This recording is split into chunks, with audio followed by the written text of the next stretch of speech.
Hey, hey, Beat Baseball World! Welcome to another episode of the Beepball Blues Show with NealDawg and Bam Bam and Seth Dog. It's our first time here in 2023, even though we talk beat baseball all year long, that we're really talking some real beat baseball games. It's the Indy Thunder Beepball Bonanza has concluded, and I know you watched every game, Seth Dog. I did. Yeah. Were you enthralled? Did it drag It's you? great. It's crazy. I had my computer going. I had my phone going. My iPad going. Man, it was a beat ball weekend, man. It was a beat ball weekend. No, I caught about I shouldn't even say that. I caught two batters of the championship game. It makes you sound so dedicated to our sport. Hey, I'm a busy man. I was watching my daughter win the state championship yesterday. Neil. Oh, I didn't even ask you about that. Yeah, I know. Forgot Hey, Neil, about I know. You're more committed to beat ball than to the family and stuff like that, but it's all good. It's all good. But I do love your kids more than I love you, though. So yeah, it's unusual I forget. Hey, clearly not. Clearly not. Yeah, not. right. Clearly not. How did Miss Landry, the only winner in our family, do? Well, she did fine. I mean, she did fine. They won 3-0. She didn't score a goal or anything like that, but she did great. When you say they, you mean Landry's team? They won the state champions. That's awesome. Well, that's very cool. Excellent. Excellent. I the way you sarcastically said you spent your day was the way I intended to spend my morning, because the championship game between the Thunder and the Edge was on the Indy Sports Network channel, their regional sports network channel. So they have a YouTube channel, and I figure I'd have that. That's the only way I could get games on my computer. I can't get the Facebook videos when they're live through using Windows. And so I figure I'd have the championship game on my computer, and I'd be able to get two other games on my iPad, and one on my iPad and one on my phone. And then I couldn't find the game. That I guess the YouTube link came up late. I didn't realize it came up later, but I didn't look for it a second time. I just grabbed my phone and went and got back in bed. So I thought it was 5 a.m. I grabbed my phone. I listened to the first 2 innings laying in bed before I got up and made coffee.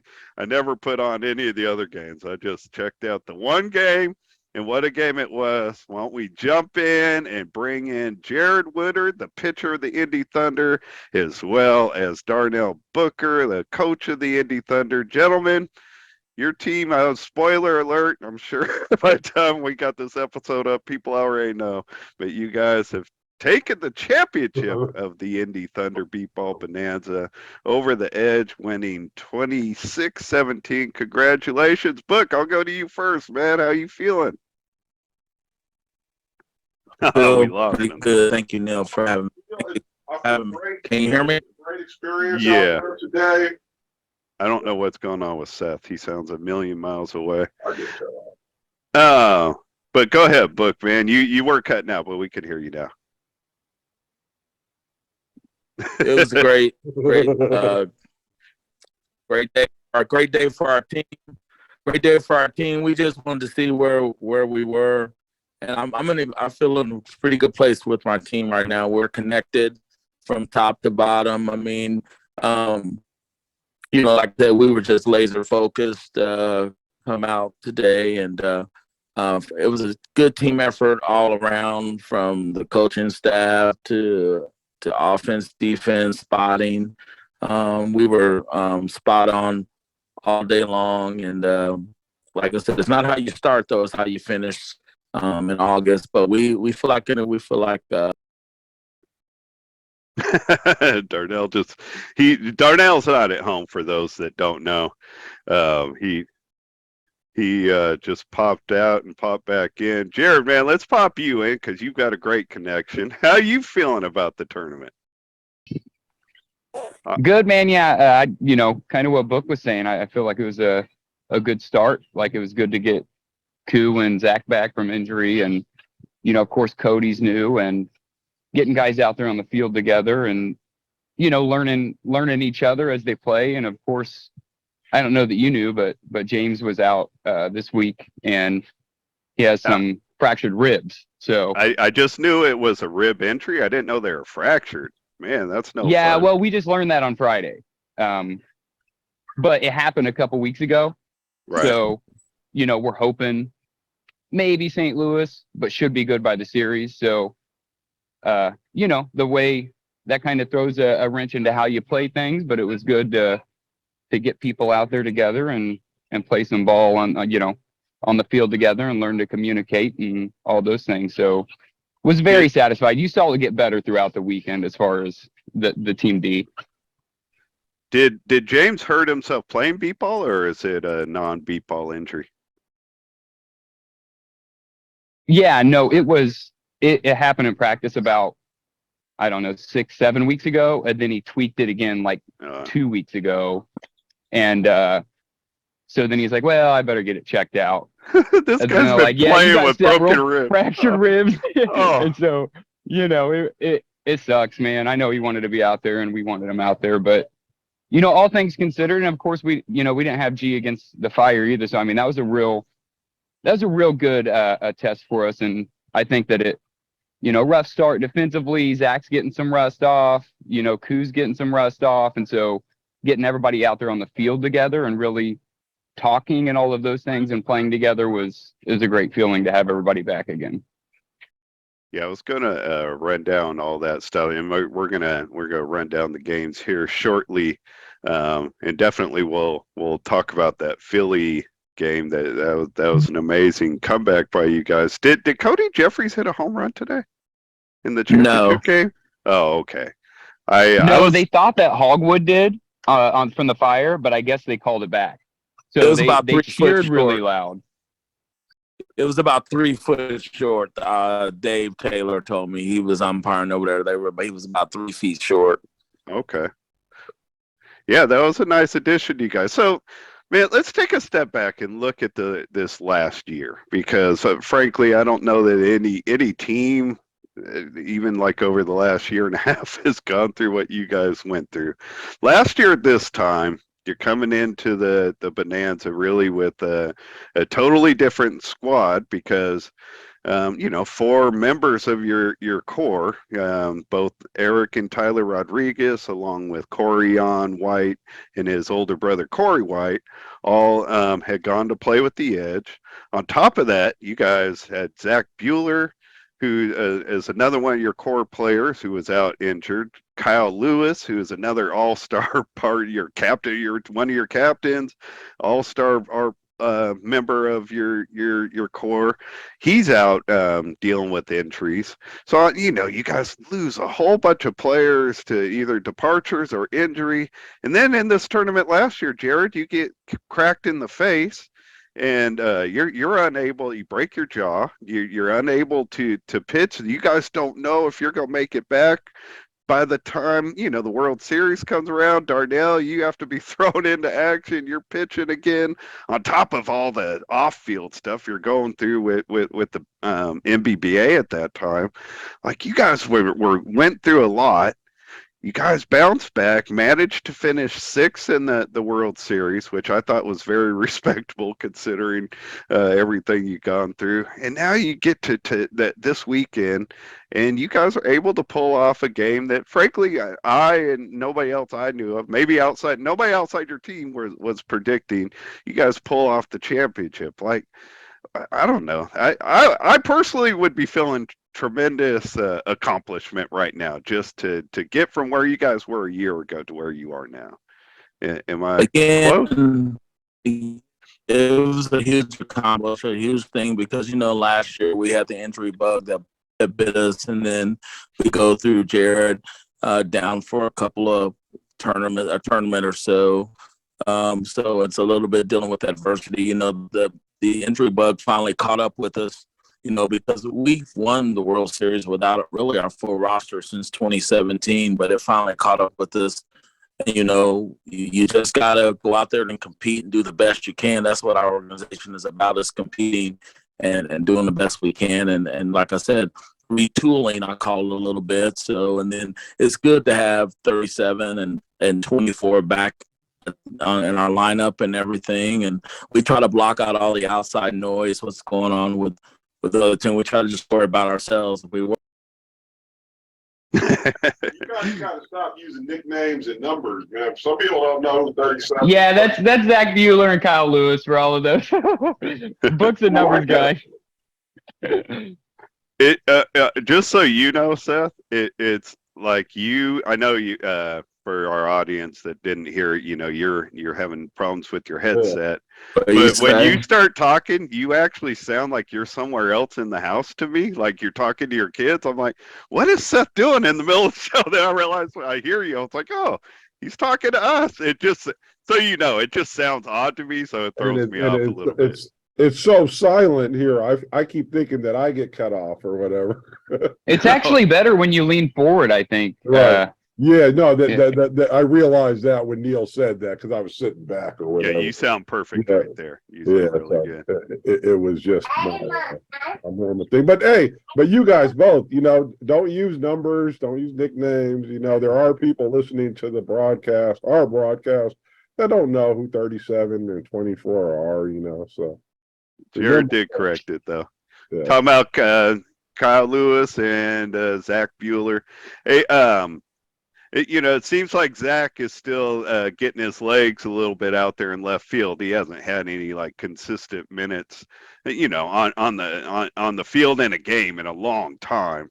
But it doesn't seem like he was missing anything on offense. How you feeling, Jared, with Zach Bueller, Jared Dykes sitting at the top of your lineup, followed by Cody Jeffries and Kyle Lewis? Like you're getting some horses back in that lineup. Oh man, it makes a difference. It does, and honestly though, like even the other guys that we haven't even mentioned, Chris and Adam and Icky, Kevin, Toby, all these guys. I mean, Michael stepped up for us last year too. Like we're fortunate now. We have a little more depth for that injury, but it was rough last year because losing two of your top guys that do it on both sides of the ball, and then with my jaw, like I didn't even think about it last year, but I was like 10% of my body weight going into the series, so like I felt okay, but like pitching with a mask for like I pitched for 18, 19 years, and then going to a mask, it was just different, so I feel like a little of it's just settling in there. And then when you have guys that, Koo and Zach aren't just, and Cody, like their calming presence, their confidence, their encouragement, having that back, on the field, not necessarily on the field, but in the tent, like all those things help just the mood of the team, so it's definitely comforting and enjoy, what we have going on right now. Yeah, no, I was going to mention Chris Dunleavy because he looked really good, and I thought I saw more on Saturday, but Toby Gregory gave you some good minutes on Saturday. Obviously, Rodenbeck is always solid on defense. And Ikram really put his name on the map last year. So I was looking forward to, I'm looking forward to seeing him and how he responds coming back again this year. I want to run down all the games from the tournament, but I need to jump back to a week ago real quick. I got a bunch of good information from Nestor Gonzalez and Alvin Suarez on the game that was played at Central Park last week, and then I just totally spaced talking about it once the show got off and going. So I just wanted to give them some credit. There's actually a couple of games that went on last week. The Atlanta Chaos and the Burrell Bandits were supposed to play 3.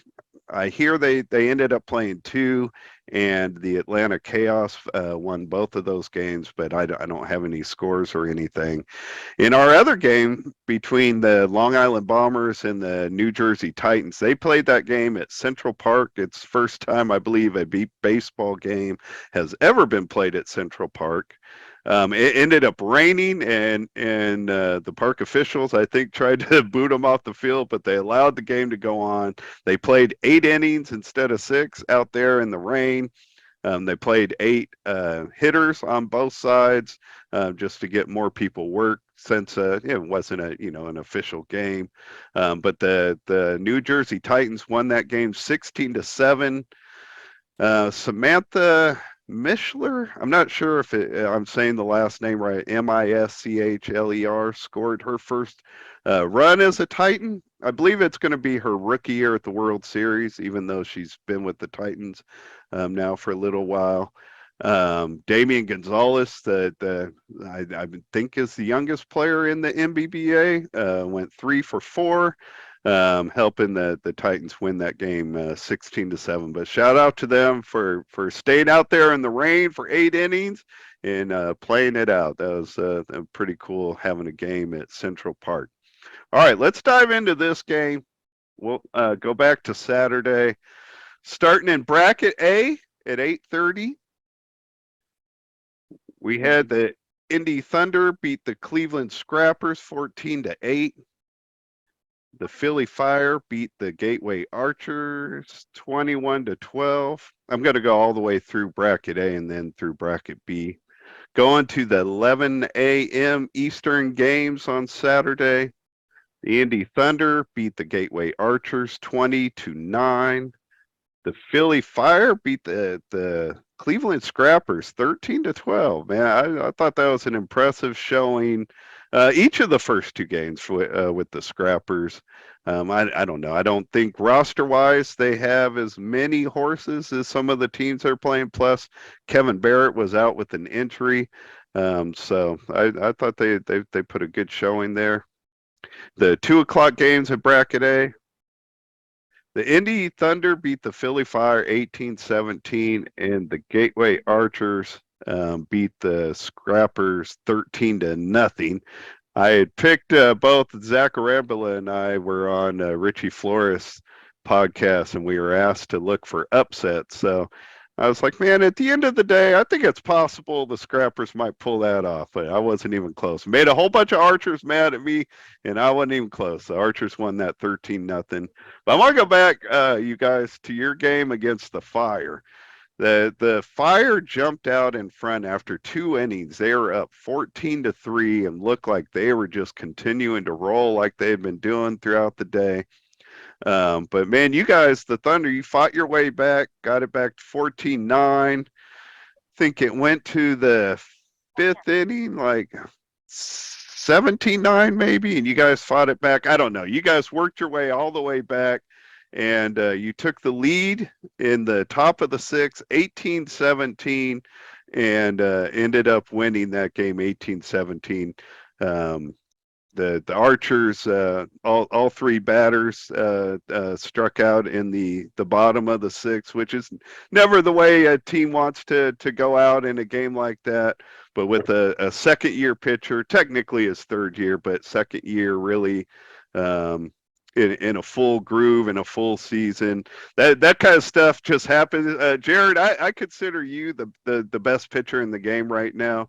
Just my own opinion. I'm guessing you've had an inning where you've struck out the side. It's just something pitchers got to go through. Correct?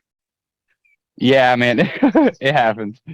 It does happen. It sucks, but have you ever done? Dude, Pat goes. Jared, have you ever done it at the bottom of the 6th inning? Oh, I don't know.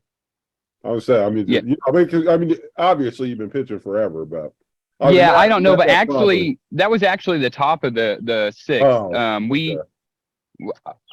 Oh, you never had. Home. You didn't. Yeah, I'm sorry. Yeah, we still had 3 outs. So, but no, man, Pat's a beast. He's not just a good pitcher, man, but his demeanor and the knowledge that he has, that he's improving his hitters. Like he is he's a good. I've talked to him several times, man. He's full of wisdom. He's calm and he understands baseball. So I fully expect him to keep improving, man. And they got a strong core there defensively and offensively. So I don't doubt they're just going to keep getting better. Yeah, no, he and his son Casey, like they've really added a lot there to a good team. That's a really good team. Like I mean, I expect there's only a few teams that I think can compete this year for the top 3 spots, and 2 of them were in this game. You guys and the Fire, right? They're a really good team. I'm not worried about how that game finished, because if that game's played, 7 more times, I doubt that happens again. Like I already said, it's just something, every pitcher who's new is going to go through. And even I've seen Kevin Simpson struggle like late in the game, deep into his career. It's just something that, it's going to happen. So it's just it's something Pat and the Fire had to go through yesterday, but I have zero doubt they're going to bounce back from it. That's a really good roster, don't you think, Jared? From like they've got a lot of good pieces that they're loaded. And I mean, one thing is they were missing Johnny Mall, but Tello made up for that defensively. That was a really good squad, man. And they, we squeaked it out, but like I mentioned earlier on in the show, like that getting our guys together and getting some time on the field together and people shaking off rust. So it was a good battle, and I think it was a good game for us to have that early. Yeah, definitely. I think for both teams. I mean, that's good experience for everybody involved, and it's only June 3rd when the game's being played, so there's a whole summer to to bounce through that stuff. Let's run down the bracket B and then get into today's final games. So at 8:30 Saturday morning Eastern Time, we had the Indy Edge beat the Chicago Comets 12-7. Value City Heat took care of the Boston Renegades 13-2.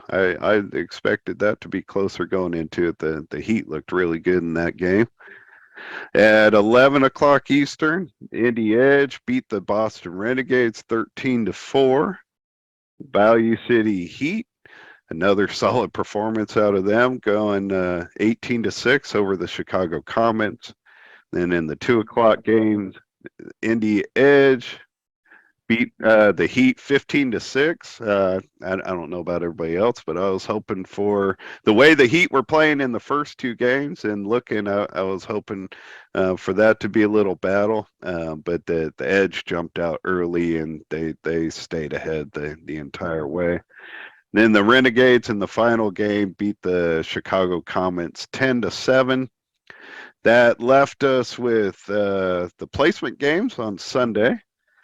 The 7th place game was between the Comets and the Scrappers. All I can tell you right now is that the Chicago Comets won that game. I don't know the score of that game. None of us do, unless you do, Jared. We were trying to figure that out before you got on. But I don't think we have a score for that game. The 5th place game, the Gateway Archers and the Boston Renegades, and the Archers won that game 12-9. And I think that's a big win for the Archers. I know the Archers have experienced players. They've got a handful of players that have been there, done that before. They have an experienced pitcher in Johnny Walker who's been there and done that before. But as a group, the Archers haven't done it yet. And they had a rougher year last year than any of us, I think, expected. They had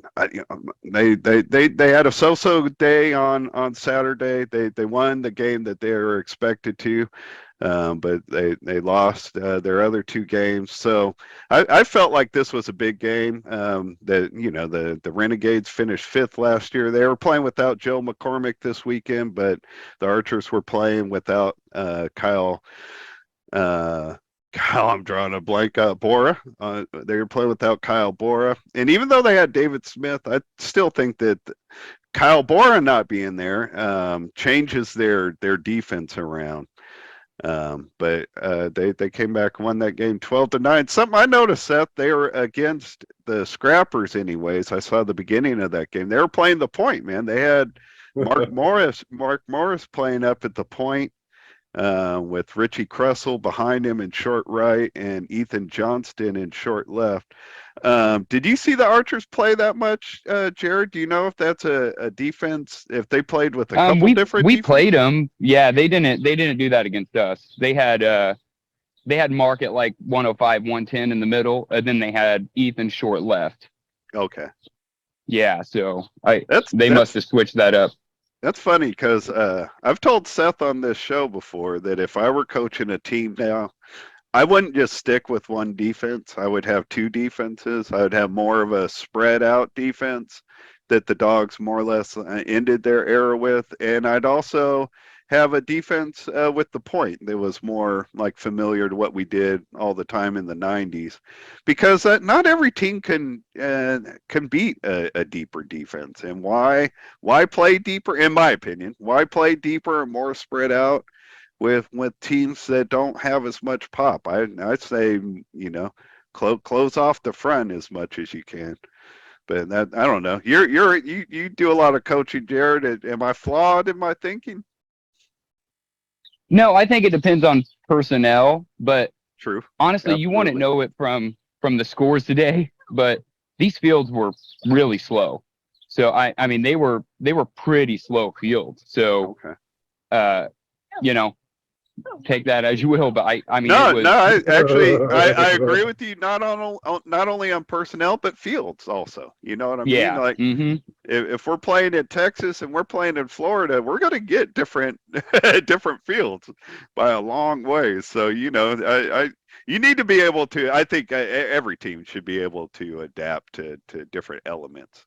But you're on the money with the personnel. Like I guess having somebody like Mark Morris for me makes it easier to be able to have a couple different defenses, or just players like Mark, not just Mark, other players too. But like Mark Morris is somebody who's shown me kind of like Miguel Tello, they can move around and play different spots and still be effective. So like not everybody can do that. So you're on the money with saying it's personnel, because not everybody can pull that off. And who did they have playing in short right? Richie Kressel, which when they, like last year, their normal defense was Richie Kressel in short right with Kyle Bora in short left. And Kyle Bora had an incredible year last year, both on offense and defense. But not having him, to me, I think, changes their whole look, because not every team has a really solid shortstop. And though they have Mark Morris and Ethan Johnston and Richie Kressel, players that they can draw from, when they move one of them to that spot, somebody else has to move around. So I don't know. I expect the Gateway Archers defense to be a pretty good defense this year when they get all their pieces together. In the third place game, we had the BSO Philly Fire play the Bayou City Heat, and we know the Fire won that game, but we don't know the score of that game. I'd love to know the score of that game. That's another game that should have been a really tight fight, but the Philly Fire take third place in this tournament, and the Indy Thunder with a 26-17 victory over the Indy Edge win the championship. And you guys jumped on them pretty early. I think it was 9-0 before they scored a run. 9-1, 9-0. Do I have that right? Yeah, we were away. Yeah, you guys jumped out to the quick start. Yeah, so. And they were chasing you the whole way, so that was impressive.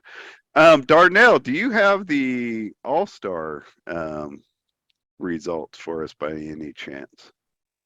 I don't have them in front of me. I do right. not. I don't be accurate when I have them, but no, I don't that's fair. have them in front of me.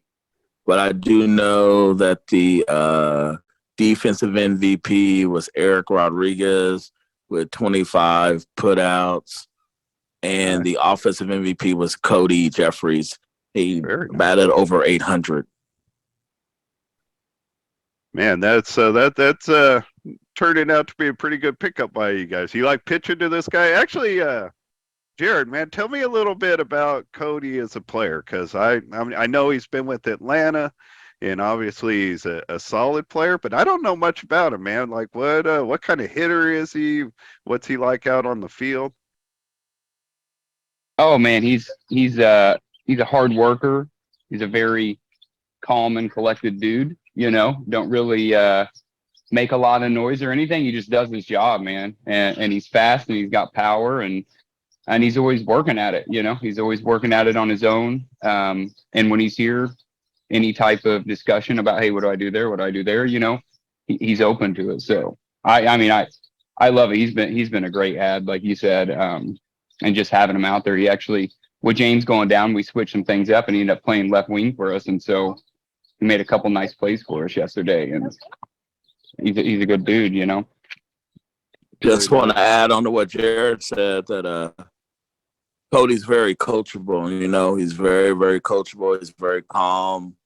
You know, he likes to compete, and he always was looking to get better. Yeah, I wasn't sure like where he was going to fit in with your squad, but in most cases, I thought he was batting third for you. So obviously, that right off the bat told me what you guys thought of him, as far as what he could bring to your squad. Oh, I mean, you know, like I said, we went down there and worked with Atlanta when they asked us to come down there and help them, and I knew talent when I saw talent, but you know, he and Justin, I got to pitch to those guys when those guys was down in Atlanta. We went there and helped them train and did a little workshop with them, but I knew Cody had a lot of talent right when I seen him. Nice. Well, you say is he a big dude? Because he could club that ball. No, he's not a big dude at all. He's like, you know, average height. Well, I mean, he's stout, man. His arms, he works out. He works out. You know what I mean? Yeah. He's not like 6'4" or anything, but I mean, he's got solid, a strong build. You know, yeah. Oh, very cool. Man, I don't have a lot else on the tournament. I don't have really anything else on the tournament, but while we had you book, I did want to mention, you know, you've been nominated to become the first vice president of the NBBA again. So good luck with that race. I know you and I talked about you coming on the show and making that announcement, but just the way I guess the timing of things, and you know, I had to be away from the show for a little while, so that we weren't able to get that done before you made the announcement. But I know you're running on the slogan of unfinished business. You want to put anything out there about your nomination?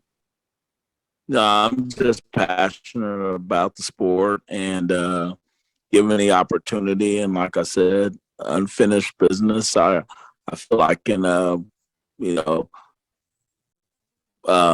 just provide a great tournament for the players and coaches and volunteers all involved. So we'll let the chips fall where they may. That's all I'm going to say about that. But I know I can do the job.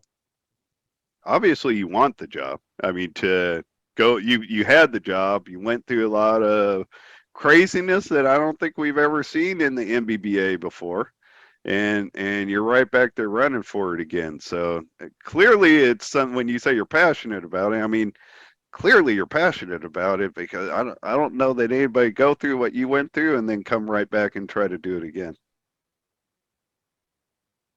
Right now, it's just like take the high road on things, and I know what I can do. So, I mean, I ran a tournament for over 20 years here, and people can see what I can do. So, not saying, you know, Cassie's not qualified, but I just feel like I'm very capable of leading the World Series in St. Louis, and we'll see what happens. Let the chips fall where they may. So, I mean, Boston came out for the first time this year at our tournament, and they were really impressed. And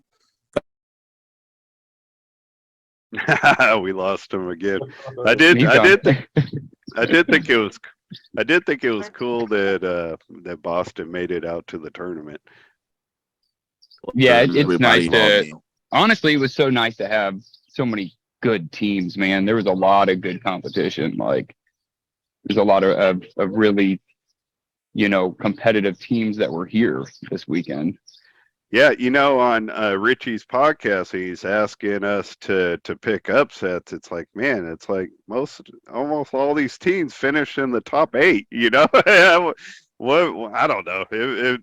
I had to really reach to try to pick upsets, and both of my reaches were way off. I didn't even come close. But in the end, to touch on that though, Neil, Yeah. the scrappers, man, Nathan against us anyway, did a great job, man. I think he maybe had 3, maybe 4 Ks against us, dude. Like, Cleveland was hitting the ball well against us. They had Jeff Dell and Stanley making plays, like. Yeah, I saw Kevin Burton was out there playing with them too. Yeah, right? Kevin Burton made a put out a 2 against us. Like, they had some other young kid. I'm trying to remember his name. It's slipping my mind right now. Was it Antonio? Antonio, yeah, he was. Was it Antonio, Jared? Yep. Mm-hmm. So he's a young player for the Scrappers. People should be looking at. I mean, he was moving well. He had a good swing, man. Nathan was hitting him well. Like, yeah, I mean, Nathan was putting the ball on the bat, dude, and you got to do that to score runs. So they're not going to be just a walkthrough on Tuesday or whatever, So Yeah. I'm glad you brought Nathan. Hold on. Let me ask you. So no analysis on the edge at all? The world champions didn't win the tournament. Are they slipping? I have no idea what the deal is. Hey, we don't run the show, so thank you for bringing I guess I'll throw it at you, Neil, since you're analysis junkie here. What's up with the edge? You would expect the edge to not be flirting with being 12 run in a championship game. They were obviously close. What's up with the edge? Have they fallen back to the pack now? Are they no longer the odds-on favorite? I mean, what's up with the edge? I wouldn't go there. I think they really just got beat today. That is all it came down to. I mean, they played Saturday without Nick Mulherron, and even Aaron C. missed their last game, but they were at full strength today. Their lineup, I mean, they had Eric Rod. This is a crazy lineup. They had Eric Rodriguez leading off, Nick Mulherron hitting second, Corian White third, Corey White fourth, Justin Holland, man, dude, we'd be hitting leadoff on a lot of teams, hitting fifth, and Aaron C. hitting sixth. They just got beat. I'm not sure what was up with them on defense. Like, I think early on, like that first inning, maybe there were plays that could have been made that weren't made. And as the game went on, their defense got sharper. But for the most part, I think they just got, the Thunder out hit them. And the Thunder played good defense because they were putting the ball in play. I wouldn't say Kyle had the best game. I don't know that their offense had the best weekend overall. They didn't seem to really, they were never really just clicking on offense. They seem to be a little bit behind where they were a year ago on offense. Right now, it's only June, so I'm not tripping on that. But I mean, I felt like the Thunder really deserved the credit more than we need to attack the edge. The edge could have put up a better performance today, but I thought the Thunder really just played that well. Do you played against their defense today, Jared? Did you think they had a bad defensive game? Well, thanks though. I mean, we appreciate that, but no, honestly, I felt like the first inning we hit really well. I would say, there were some balls that later in the game they normally get, dude. But I mean, I would say that there's some that we're probably going to typically get too. They definitely hit better. And that Corian struggle, putting the ball in play, and I mean, Nick didn't miss a beat, man. Nick was crushing. So I mean, they definitely can play better than they did. Yeah. And I don't doubt that. They're not back in the pack going down, dude. Like, no, I fully expect them to come back, and they're going to be a really strong team. You know what I mean? Like, I fully expect that it's going to be a dogfight every time they step on the field, so definitely not that, just not, how it is in beatball, man. You guys were on great teams. Like some days just not your day, Yeah. That's how we felt about when we played Austin, man. Just balls hop a certain way, go in their chest, balls hit you, bounce 20 feet away. Oh, you crush it, it's a dead ball. You come back, it's a dribbler. That type of crap, like everybody's experienced it. It don't matter how good you are, you have those days. Yeah, listen, with I that, just want to add the edge will be there when World Series time comes. We know that, and we, like I said, they're one of the top, 4 teams in the world, and like I said, we know that we will see them again at some point. Of course, we will. They're in our brackets in St. Louis, but we know we're not going to be at full strength in the next couple of tournaments. But we will be at the World Series. But we will see them again at the World Series, and yeah, I mean, we just got to take care of ourselves, and we'll see what happens. And today was just our day today. I guess answering your question a little bit further, Seth, I have been wondering about the Edge looking forward at the World Series from the standpoint of like that lineup I named off is still, in my opinion, the best lineup in the game. So whenever those 6 take the field, they're going to have a great chance to win. Where I'm wondering about how they'll play out over a 5-day tournament is they're not as deep. Like losing Jacory to the Heat and losing Mark Morris to the Archers. When you have 8 players at that level, and that's what the Thunder, rode their championships on, in my opinion. They had 8 players at just about any time, that maybe 9 at times, that could go in the game at any time and give you an all-star type level performance. So they're not as deep as they were, and as long as they stay healthy, that's not a problem. But I do wonder how things will play out if they deal with any injuries along the way, just because they're not as deep as they were, in my opinion. I think that's fair to say. So I'm not going to throw that at the guys from the Thunder. That's not fair. And then you don't know the answer. So this is a good point to just stop and let everybody get back to their evening. Unless you got something to add, Mr. Bam Bam. No, I don't. I just want, just trying to give the people out there a full picture of what's going on at the tournament and stuff like that, I'm glad that Jared mentioned Nathan Wygant pitching well, because I had told you ahead of time that Nathan was going to be pitching. But the one game I saw with the Scrappers, whatever their first game was, Nathan wasn't pitching, somebody else was. So I was still under the impression he was there. I wasn't sure if he was. I didn't know what the story was going to be. So I'm glad he ended up pitching against the Thunder and pitching well. I just don't know, what their breakdown was the rest of the time. But I mean, you and I grew up playing against Rob Wygant, his father, and Nathan's about the same age as your son Trajan, and the fact that they both have gotten into the game and want to do things like pitch. I don't know. It's kind of stuff you and I love on this show. So glad. I just want to say real quick that with the history with the Thunder and the Scrappers, sometimes you can throw records out the window, even personnel. Cleveland always plays us tough and everything like that, and it's just a compliment to their personnel and who they like to compete and everything like that. So Cleveland always plays the Thunder, pretty well, Yeah. No, we had teams like that when Seth and I, even going back to like the Blaze. I mean, like the Topeka Gophers would never make the championship round, but they would always be in our round robin, Seth, and we'd always just barely squeak by them. You know what I mean? It's like, dang, how these guys not make the championship round, because we barely get by them every time we play them. Do you remember that? Oh yeah. You weren't responding, so I thought you were. No. I mean, I was wrong.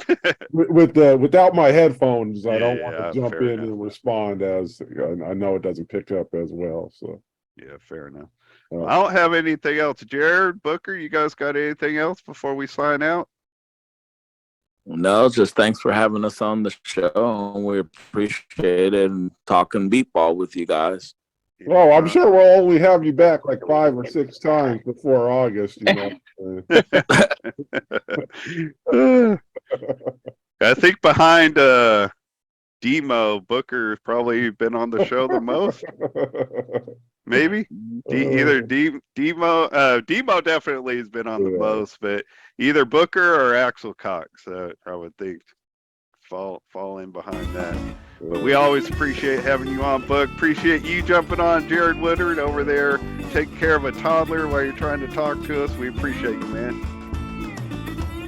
No problem. Thanks for having us, guys. Look forward to some more beepball. Yeah, definitely. And there will be more beepball. We'll be doing this again next weekend as the Chicago, is it the Brooklyn? Not Brooklyn. Bolingbrook. Yeah, the Bolingbrook beepball. Theirs is the Bolingbrook beepball bash. Yep, that's right. That is next week, and we got 8 more teams, including the 2 that played in the championship game of the Bonanza. So you guys got a lot to look forward to. The Beep Baseball Summer is just getting started, so everybody stick around, and we will see you next time. Everybody be well until then.